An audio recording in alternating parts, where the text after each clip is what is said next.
Hey guys, it's Jane. I am starting a new series because I can't help myself.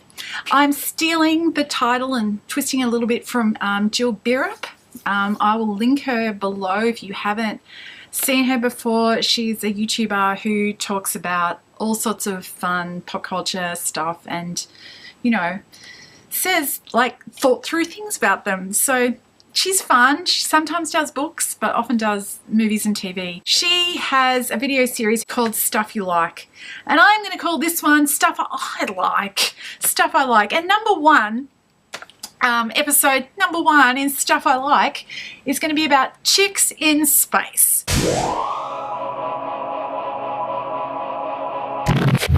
So I've picked out 5 books or series that focus on chicks in space, and I'm going to tell you about them now. So the first one, Elizabeth Moon's Serrano Legacy. The first 3 books of this focus on Harris Serrano, who's a young officer from the regular space service who has just lost her commission, resigned in disgrace. And the opening of the first book, she is taking a job as a captain of a civilian yacht for a rich old lady and is mortified. She's on the outs with her family. Everything's bad. But it turns out that she stumbles onto some sort of strange goings on and has to save the day. The first 3 books are all about Harris. She ends up back in the regular space service. There are a number of other Serranos mentioned in the books, one of whom is her nephew Baron. He gets a very brief look in, I think in the 3rd book. There's also a Vida Serrano, her aunt, who's an admiral, who comes up again later in other books. But yes, the first 3 are all about Harris. The books 4 and 5 change focus, and they're mainly following Esme Souza, who is another young female officer in the regular space service. She's kind of falls in love with the nephew, so we still have this Serrano theme. She's also involved in the earlier books in a minor way. But yes, we focus on her in books 4 and 5, and then book 6, which I'm reading at the moment, has a more general kind of focus because we're kind of getting to the end of the big conspiracy that's been going on throughout all of this. And yes, I think 7 is where everything gets wrapped up. These books are military space opera, and I stumbled across the first one years ago. These are quite, now they're quite old books. I stumbled across the first one years ago, and I think I picked it up from a library just because I liked the cover and had never really read like military fiction before, and surprised myself how easily I kind of got along with it. On this reread this time around, what I've discovered, the thing that I most enjoy about these books isn't the military, although that's fine. It's just how many women there are in these stories. It doesn't feel kind of forced, but almost every main character in all of these books is a woman. So there's young women, there's sort of middle-aged women. Harris is kind of middle-aged. There's old women. There's a number of stories focusing on meddling old women who, save the day, which I love. You really don't see that much in genre fiction, and it's fantastic. So I have enjoyed these books as much on reread as when I read them first, many moons ago. So I can really recommend, if you haven't picked them up yet, the Serrano Legacy by Elizabeth Moon. The first one is called Hunting Party, I think. They're great. They're just really fun reads. The second series I'm going to talk about is most similar out of the rest of my list to the Serrano books. It's Tanya Huff's Confederate series. There's 8 books in this. That number 8 has only just been released. It's just released this year. So she's still writing these. What makes these a little bit different from the Serrano books is with our central character, Torrin, is not an officer. She's a senior NCO. And once you've read a few military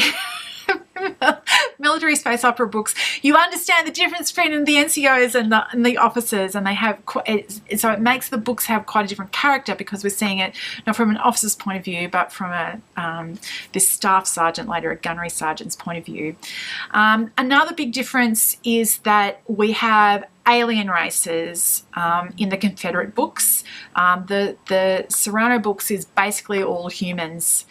All of our enemies and whatever are humans, and that, you know, it's in a colonized world situation. But in the Confederate books, the Tanya Huff books, the humans are junior members in a confederation of other sentient beings. I'm not up to date with the Tanya Huff books, but I've really enjoyed the ones that I've read, and I've just picked up another one. The very first one of those is called VALOR'S Choice.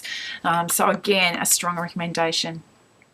The third book that I'm going to tell you about is a standalone, and it's also my token male author.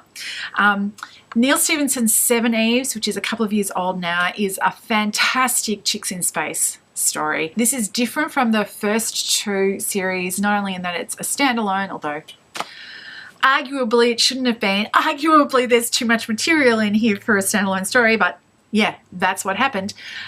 It's much more hard SF. It's much more realistic what could happen in the near future stuff. So it starts with the International Space Station and then pushes off into the far future, but it starts with something that, an incident that is imaginable happening just like in the next 5 years or something, in that kind of level of technology. And it has the most amazing roster of chicks in space of almost any book.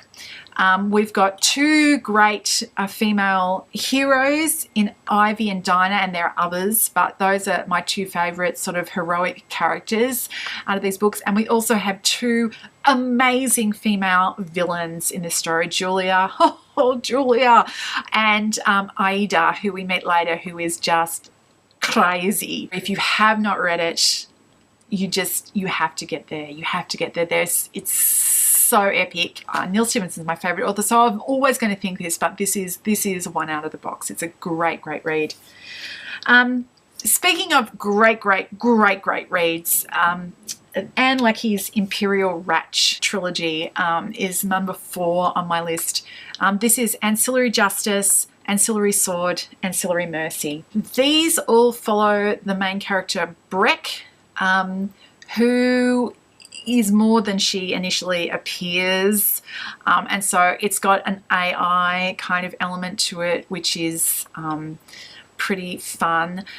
The other really great thing that, in far as putting this in a chicks in space sort of list, is that the language of the Imperial Radch, which is the kind of society amongst whom the story is being told, their language does not inflect for gender, so everybody is referred to as she. It could easily have been everybody referred to as he, but it isn't. In this book, it's everybody is referred to as she, and there are a few interactions at different places where they're talking to people from different language cultures who do inflect for gender, and there's conversation about that. But basically, all the point of view character stuff is from this mindset where everybody is referred to as she, and that is just truly glorious.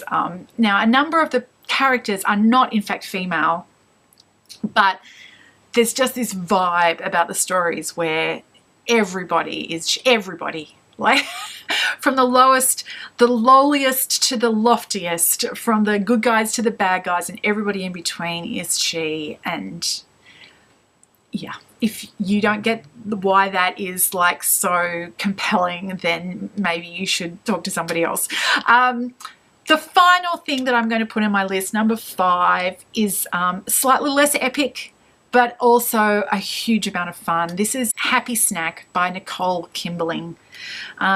This is a standalone. I picked it up in a bundle that I paid very little for last year, and it was such a fun read. So this again is quite different.